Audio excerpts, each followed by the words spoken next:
Good day once more for everyone. So we are done yesterday with our topic, arithmetic mean. So again, when you say arithmetic mean, these are the numbers inserted between two given terms to form an arithmetic sequence. So this time, we will be moving with the geometric mean. So same lang naman yung naging definition niya. Nag-iba lang sila ng sequence na ipo-form. So these are the numbers inserted between the two given terms to form the geometric sequence. At alam nating lahat ng geometric sequence based on our topic last time has its pattern which is about multiplying a constant. Multiplying na po tayo. That's the operation. So that is now called as the common ratio. So for example, we have 2, 6, 18, and so on. So this is not just about adding by 4, but this is about multiplying by number 3. So the pattern is multiplying by number 3. So if we have here 2, then another blank here, 18. To form this as a geometric sequence, you must find the geometric mean. That's always the middle number. So aside from that, kung kahapon po we are finding the difference, now we are to find the ratio naman. So let's first illustrate this first problem.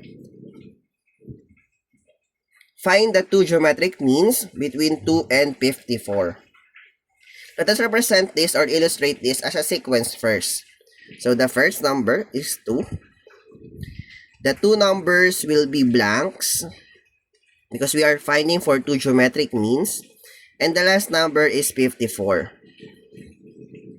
So as I said a while ago, we are not to find the difference na. So we are to find the ratio. So instead of using plus, you are to multiply letter R. Times R na po tayo.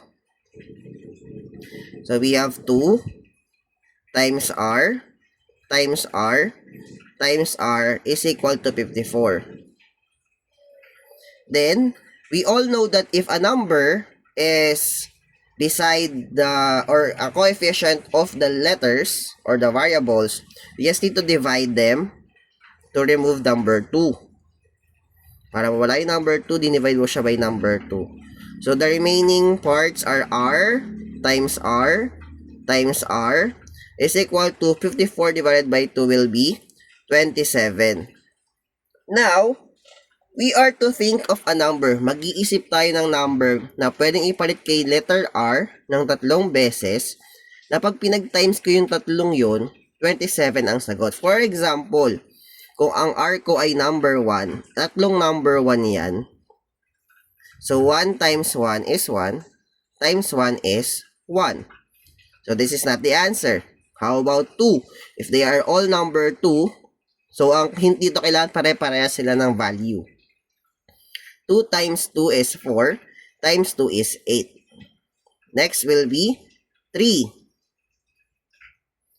We all know that 3 times 3 is 9, times 3 is 27. Since we come up with the same answer, 27, we can use that number, R is equal to 3. Yun na yung value natin ng ratio. So, sabi ko nga, we are not to add now. So, we are to multiply. 2 times 3, it will become 6. 6 times 3 will become 18. 18 times 3 is considered to be 54. Since we come up or since we got in with our number 54, our numbers 6 and 18 are the right answers. Ayan po. So, kailangan mo lang i-represent yung mga comma as times R. Kasi nga, geometric sequence na ang ating pinoform. Then, think of the number that can be replaced by to R. Yung pwede mo ipalit kay letter R. Para, pag multiply mo siya na 3 beses, based on this equation, ang sagot ay 27. So, this is number 3. Para mas madali, kung kagamit kayo ng calculators, you are to have the cube root yung may number 3 po sa taas, the cube root of 27. So, the answer is 3. Ayan po. So, the cube root of 27 is 3. So, let's try to have another example. What if we have these fractions? What are the three geometric means between negative 2/3 and negative 32 over 2, 443? So, again, form our sequence, comma, comma, comma, negative 32 over 243. So, huwag kayong matakot sa fractions. So, you can use your calculators to have this one. So, represent all the comma times r. So, we have negative 2/3. We have 4 r's. And then negative 32 over 243. So, to do this, just divide both sides with the coefficient negative 2/3. Yung negative 2/3 ang i-divide natin. So, that is r times r times r times r. Now, using your calculators, let's divide negative 32 over 243 divided by negative 2 over 3. So, fraction, negative 32 rather, over 243 divided by negative 2 over 3. So, the answer is positive 16 over 81. Ayan. So, this time, what are the numbers for this, or what are the fractions that can we supply to every r to get the product of 16 over 81? So, for that one, we just need to find the fourth root. So, this is cube root. Delete that number 3, that fourth root. Then, have 16 over 81. So, the answer is, so the fourth root of 16 over 81 is 2/3. So, let's try. 4 na beses sa 2/3, isulat natin. We have all the numerators multiplied, 2 times 2 times 2 times 2. That is 16. And then 3 times 3 times 3 times 3, we have 81. Since we got with our answer here, 16 over 81, so the r is 2/3. Using that number, we multiply it by the first term, negative 2 over 3, times our common ratio na 2/3, yung letter r natin. The answer is negative 4 over 9. Next is multiply this negative 4 over 9 again with the coefficient, or the common ratio rather, 2/3. We have negative 8 over 27. And then, negative 8 over 27 multiplied by 2/3, we got negative 16 over 81. And if we will be using negative 16 over 81 as our fourth term, it must come up with our last term as we multiply it by the common ratio.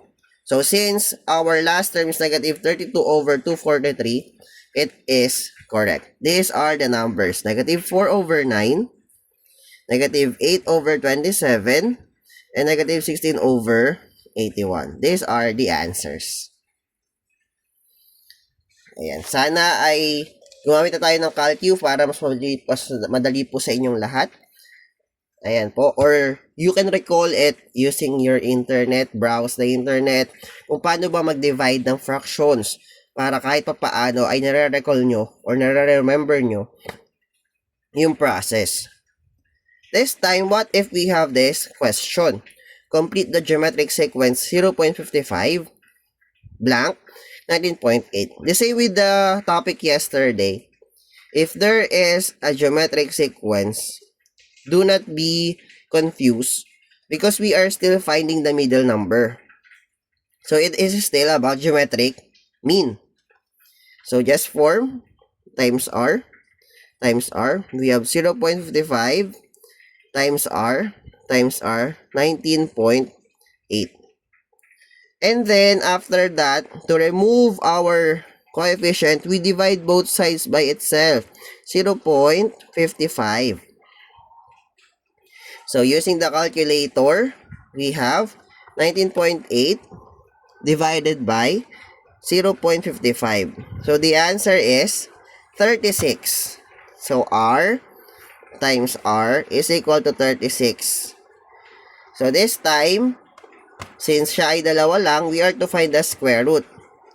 The square root of 36 is 6. So, for example, we represent this as 6 times 6. That is 36. So, RR will be valued as 6. Ayan po. Then, using that number, 60.55 multiplied by 6, that is considered as 3.3. Ayan po. And then, multiply by another number 6, that is 19.8. So, the answer is 3.3. So, the only difference in this topic for the topic yesterday is, yesterday we are talking about arithmetic mean. This time we are talking about geometric mean, which must form the geometric sequence.